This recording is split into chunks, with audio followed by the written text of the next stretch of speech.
기초 프로그래밍 중간고사 결과 분석을 하겠습니다.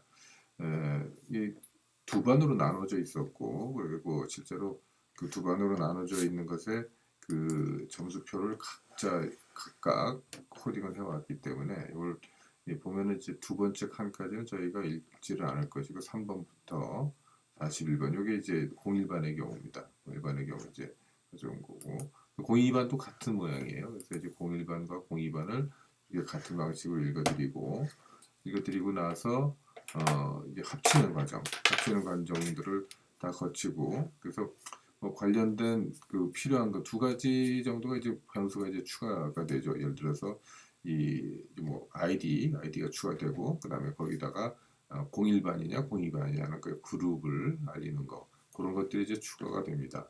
그런 것을 추가하고 우리가 리터러시 계산하던 과정과 유사하게 점수 계산하고 나면 그리고 구별은 우리는 지금은 여기서 분반에 대한 것을 구별을 할 것이고 그 다음에 저희가 한 가지 추가했던 게 뭐가 있냐면은 이게 기출 문제냐 각 문항에 대해서 마치 리터러시에서 유형별 분석을 했던 것과 같이 기출 문제에 대한 여러분들의 그 정답률과 그다음에 그 기출 문제 즉 복수 문제에 대한 것과 신규 문제에 대한 것을 비교를 할 수가 있을 것 같습니다. 그래서 그런 결과를 돌려서 나온 결과를 한번 보시면 그 먼저 이제 막대 그래프로 이제 그 전체 분석을 하기 위해서 카운트를 세면 이제 1번에서 20번까지 가에서 라원까지 1번 같은 경우는 78명 전체가 다 라에다가 올인을 했습니다. 그 다음에 2번 같은 경우는 75명이 라에 그리고 3명이 다에다가 답을 줬는데 우리가 보시면 이게 78명인데 Q10 같은 경우 어떻게 한 명이 이제 그 답을 안 썼어요. 안 써가지고 요 인원을 보면 77명입니다. 하나가 빠져 있고 그렇게 해서 나온 걸 갖다가 나온 건 문항별 그 점수 비율들 백분율들을 갖다가 어느 문항에다 찍었는지를 백분율로 이렇게 표시하고 근데 그냥 이거 다 소수점 안 두고 딱 반을 이미 시켰습니다. 반을 시킨 상태에서 이걸 막대 그래프로 옮기면 자 1번 문항부터 40번 문항까지 1번 문항에 대한 그 분포 그러니까 가나 다란데 지금 라에다 올인했다는 걸 알 수 있고 2번 문항 같은 경우 그 가나에는 답이 없었고 다에 4%가 그다음에 라에 96%가 답을 했다는 걸 알 수가 있습니다.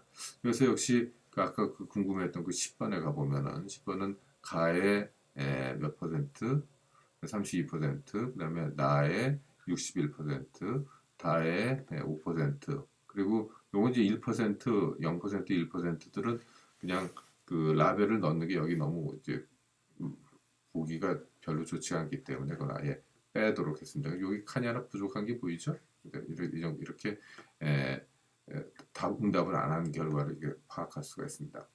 그럼 그 다음 단계는 이제 점수를 계산하는 것인데 그 정답과 대조하는 과정 이게 이제 제가 이제 M 어플라이를 이용해서 이걸 계산을 하게 되는데 이렇게 하면은 Q1부터 Q20, Q21 이거 6명 것만 뽑은 겁니다.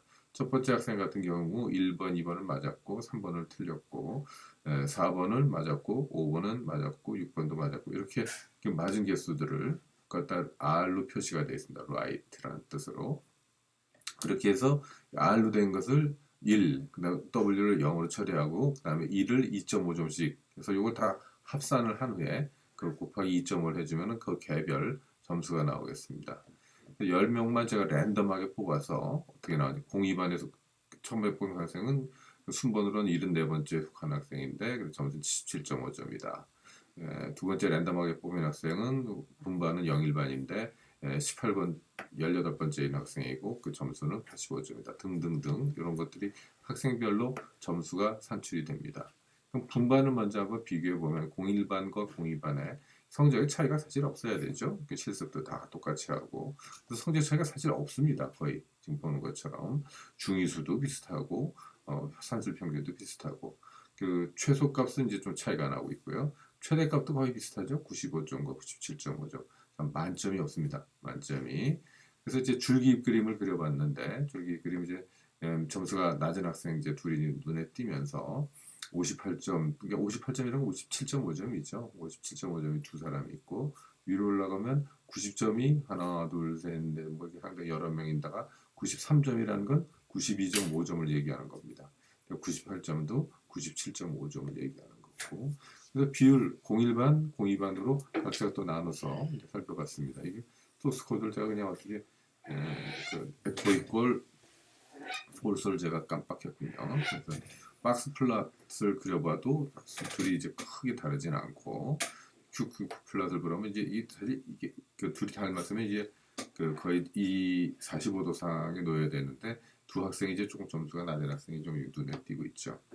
요거는 Empirical Cumulative Distribution Function이라는 플랫인데 그래서 두 집단에 대해서 01반과 02반에 대해서 뭐 그렇게 크게 차이 나진 않는 것을 살펴볼 수가 있습니다. 여기에 대해서 두 집단에 대해서 t-테스트를 해보니까 01번과 02번의 점수들에 대해서 적용해보니까 통계적으로 유의한 차이가 나오지 않았습니다. 그렇죠? 0.29 pV가 그리고 아까 봤던 것처럼 산술 평균 점수들이 서로 비슷해요. 양쪽이. 과연 여러분들한테 시험 전에 풀어줬던 복수 문제는 과연 효과가 있었을까 하는 겁니다. 근데 여러분도 굉장히 열심히 공부하더라고요. 그러니까 이 기출문제에 관한 점수들은 역시 10명만 제가 샘플을 뽑아봤는데 그래서 기출문제 이게 50점이고 신규 문제가 50점이죠. 기출문제에 대한 점수가 이 학생 경우 47.5점 그 다음에 두 번째 학생도 47.5점으로 상당히 높습니다. 요 10명은 좀 우연이라고 할 수도 있겠는데 여기 52번 학생 같은 경우는 이제 좀 점수가 낮은 편이죠. 그러나 그 신규 문제들에 대한 거에 비해 보면은 훨씬 거의 2배 이상 점수가 높습니다. 그러니까 근데 요것도 또 고민입니다. 그러니까 새로운 문제에 대해서는 전혀 굉장히 좀 낮게 점수가 나오고 있어서 그래서 그 유형별 정답률을 한번 따져보면 기출문제의 경우 1번은 기출문제였는데 정답률이 100%, 96.2%, 2번 문제 기출문제 96.2%, 3번 문제 신규 문제인데 이게 47.4%밖에 안 돼요. 그리고 4번 문제는 신규 문제이지만 정답률이 87.2%로 상당히 높았고 이 기출문제에 되어 있는 건 보다시피 다 90%가 훨씬 넘습니다. 신규 문제가 되면 뚝 떨어지고 그래서 이걸 갖다가 또 전체적으로 요약을 해보면 기출문제에 있어서는 그 중위수 정답률의 중위수가 95% 가까이 되는데 그리고 이제 그 산술 평균도 94%씩이나 되는데 신규 문제에 대해서는 이게 딱 30%포인트 정도가 뚝 떨어져 버립니다. 중위수는 62.85%, 산술 평균은 63%밖에 안 되더라. 물론 제일 높은 값은 이제 96%까지도 올라갑니다. 그러나 이제 전체적으로 기출 문제에 비해서는 신규 문제들의 점수가 매우 낮게 나타나고 있다는 것을 볼 수가 있죠. 좀 어려운 문제들은 어떤 게 있었는가? 뭐 제가 이렇게 쭉 비교했는데 결론적으로 이제 정답률이 40%가 채 안 되는 문제가 4문항이 있습니다. 그래서 뭐 28번, 31번, 37번, 38번 이렇게 되어 있는데 이 문항들은 한번 꼭 다시 복습을 해 주었으면 좋겠습니다.